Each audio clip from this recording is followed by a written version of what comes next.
Hey, good morning. Welcome in, folks. We are going to continue our unit on the Middle Ages and medieval times. And today we are actually going to focus on the power of the church.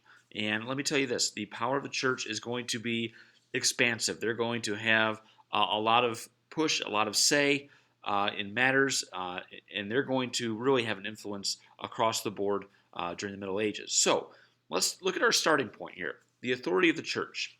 So, with weak central governments leading feudal Europe, the church emerges as a powerful institution. So, you have these local governments that are led by a local lord or local king, and their power is not nearly as powerful as what the church has to offer. The church is going to shape and dictate the lives of all people from all social classes. It's going to be in the day to day, the hour to hour. People are going to be consumed by the church and what the church does. And essentially, people are going to stay in line. They're going to behave because the church has that much power, and people are kind of scared or intimidated by that. As the church expanded a political role, strong rulers began to question the Pope's authority. Now, dramatic power struggles are going to unfold within the Holy Roman Empire. So, the church as a spiritual and political power. After crowning Charlemagne in 800, the church is going to seek to become a spiritual and political power. 300 years earlier, Pope Gelasius I is going to write basically a very important quote here. It's going to be this: "There are two powers by which the world is chiefly ruled: the sacred authority of priesthood and the authority of kings." So, with this symbolic message, it was believed that God created two swords. One sword was religious, and the other was political. Throughout the Middle Ages, the church would compete with various European rulers for power. Okay, this is where things are going to get dicey because a lot of people are starting to question the church. Church should be separate from politics. That was the mindset, but the church was not really having any of that. Okay. Now understand this, within the church itself, there is a structure, there is a hierarchy. Okay, like the system of feudalism, the church has its own hierarchy. The church structure consisted of different ranks of clergy. So the clergy are all religious officials that are affiliated with the church. The Pope is the head of the church, okay, in Rome. So the Pope is the head of the church in the Vatican. All clergy, including bishops, priests, deacons, they're all going to fall under his authority. Bishops supervise priests and would also handle disputes over church teachings and practices. So you have basically a chain of command that is in place within the structure of the church. Now understand this: religion is going to be seen as a unifying force.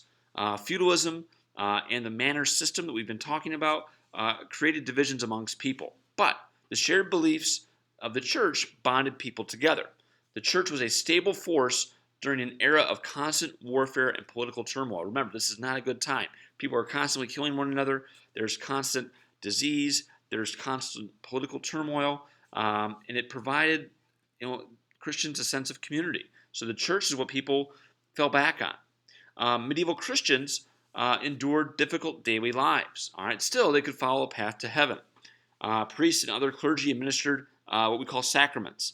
These were important religious ceremonies. Baptism became one of the most common sacraments. Now, at the town or village level, the church was the centerpiece of the town and would provide full service for villagers and commoners. So when we had those projects of building the medieval towns, the church is often the centerpiece. Okay, people will go there. People will go there 6 days a week to pray, to try to cleanse themselves of their sins. All these things are going on. And the church at the town or village level was very, very important. Now, as you can see, here's a picture of a church, local town. Now, the law of the church. The church's authority was both spiritual and political. All medieval Christians, kings, and peasants would subject themselves to what we call canon law. Canon law was strict and by the book. Okay, so everything that was conducted was by the Bible. Now, two of the most severe punishments that people could face were excommunication and interdict. Now, excommunication was a banishment from the church. Remember, we saw excommunication with Martin Luther. If a king was excommunicated, now this has happened. If a king was excommunicated, then the king would be denied salvation. All right. If the king continued to fight the pope on a matter, then an interdict would be issued. An interdict banned all sacraments and religious services for a king's land. So this led entire towns to thinking that they could be doomed to hell. So this is big time, guys. If an interdict was placed on an area, say a town's king acts out of order, and that interdict is placed on essentially the town is going to revolt. They're going to probably try to remove the king because they are terrified that they're going to be doomed to hell based on what the church has laid down in terms of the law. Okay, and that's the issue here. So no town wanted that to have have that happen. Now we're going to start seeing a lot of clashes with the Pope as the Holy Roman Empire began to grow and prosper. Clashes between the emperor and the Pope became a constant ordeal. Okay, the first of these clashes involved Otto the Great of Germany. In 962, Otto was crowned emperor of the Holy Roman Empire by the Pope. Okay, this is what would typically happen. A majority of the conflicts stemmed from the emperors having control and practice what we call lay investiture. Okay, these were ceremonies where kings would appoint members of the clergy instead of the church. In 1075, Pope Gregory VII is going to ban lay investiture. Okay, so you have a lot of situations where emperors are clashing with the Pope. Okay, this angered Henry VI, who had appointed bishops. He was furious at the Pope. He was then excommunicated. Not until a meeting at Canossa could each of them agree to terms. In the future, something called the Concordat of Worms was set in place. Basically, this established the Pope as the appointer of bishops, but the emperor could veto the position. So, church people were to be assigned by the Pope, but the emperor could veto if need be. Okay? So, we're already starting to see some friction. That's not a good thing. We see Henry IV. We see Pope Gregory VII.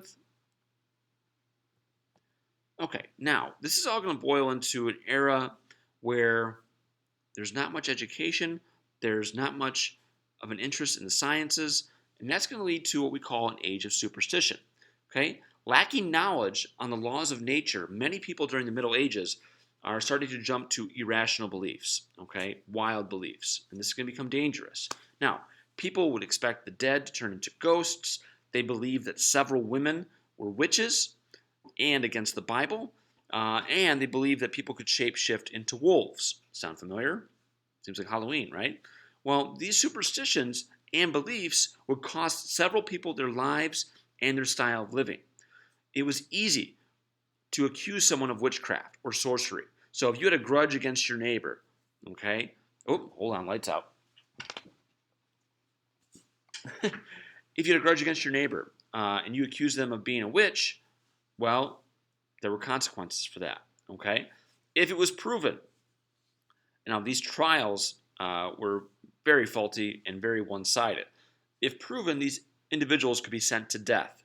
Burning, drowning, stoning, and other forms of torture or killing were used, okay? So during this time, you had several women who were being cast out as being witches. You would have men who would be cast out for sorcery. So all these things that are going on did not bode well, and people just were not educated enough to understand what was going on.